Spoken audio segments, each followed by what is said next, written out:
లేవియాకాండము 17వ అధ్యాయము. మరియు యెహోవా మోషేకిలాగ సెలవిచ్చెను, నీవు అహరోనుతోనూ అతని కుమారులతోనూ ఇశ్రాయేలీయులందరితోనూ ఇలాగ చెప్పుము, ఇది యెహోవా ఆజ్ఞాపించిన మాట.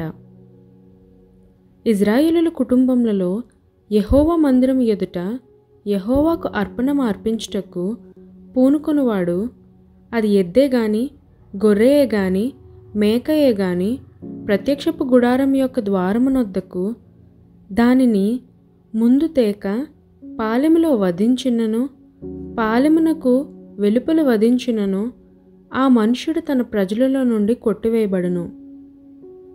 వాడు రక్తమును ఒలికించినవాడు ఇశ్రాయేలీయులు బయట వధించుచున్న బలి పశువులను ఇక బయట వధింపక యెహోవా పేరట యాజకుని యొద్దకు ప్రత్యక్షపు గుడారం యొక్క ద్వారమునకే తీసుకొని వచ్చి సమాధాన బలిగా అర్పించినట్లు ఆ మనుష్యుడు జనులలో నుండి కొట్టివేయబడవలెను. యెహోవాకు ఇంపైన సువాసన కలుగునట్లు యాజకుడు ప్రత్యక్షపు గుడారం యొక్క ద్వారమునొద్దనున్న యెహోవా బలిపీఠము మీద వాటి రక్తమును ప్రోక్షించి వాటి క్రొవ్వును దహింపవలెను. వారు వ్యభిచారులై అనుసరించుచు వచ్చిన దయ్యముల పేరట వధించినట్లు ఇక మీదట తమ బలి పశువులను వధింపరాదు. ఇది వారి తరతరములకు వారికి నిత్యమైన కట్టడ. మరియు నీవు వారితో ఇట్లనుము, ఇశ్రాయేలుల కుటుంబములలో గాని మీలో నివసించు పరదేశులలో గాని ఒకడు దహన బలినైనను వేరొక ఏ బలినైనను యెహోవాకు అర్పింపనుద్దేశము గలవాడై ప్రత్యక్షపు గుడారం యొక్క ద్వారమునొద్దకు తీసుకొని రాని ఎడల ఆ మనుష్యుడు జనుల నుండి కొట్టివేయబడును. మరియు ఇశ్రాయేలీయుల కుటుంబములలోనేమి మీలో నివసించు పరదేశులలోనేమి ఒకడు దేని రక్తమును తినినను రక్తము తినువానికి నేను విముఖుడనై జనులలో నుండి వాని కొట్టివేయుదును.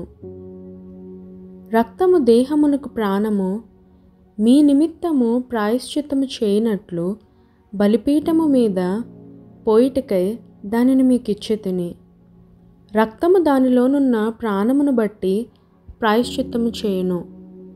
కాబట్టి మీలో ఎవడునూ రక్తము తినకూడదనియు మీలో నివసించు ఏ పరదేశియు రక్తము తినకూడదనియు నేను ఇశ్రాయేలులకు ఆజ్ఞాపించితిని. మరియు ఇశ్రాయేలులోనే గాని మీలో నివసించు పరదేశులలోనే గాని ఒకడు తినదగిన మృగమునైనను పక్షినైనను వేటాడి పట్టిన ఎడల వాడు దాని రక్తమును ఒలికించి మంటితో కప్పవలెను. ఏలయనగా అది సమస్త దేహములకు ప్రాణాధారము. దాని రక్తము దాని ప్రాణమున కాధారము. కాబట్టి మీరు ఏ దేహ రక్తమును తినకూడదు. వాటి రక్తము సర్వదేహములకు ప్రాణాధారము. దానిని తిను ప్రతివాడు మరణశిక్ష నొందునని నేను ఇశ్రాయేలులకు ఆజ్ఞాపించితిని. మరియు కాలేబరమునైనను చీల్చబడిన దానినైనను తిను ప్రతివాడు దేశమందు పుట్టినవాడేమి పరదేశి ఏమి వాడు తన బట్టలను ఉదుకుకొని నీళ్లతో దేహమును కడుగుకొని సాయంకాలం వరకు అపవిత్రుడగును, తరువాత పవిత్రుడగును.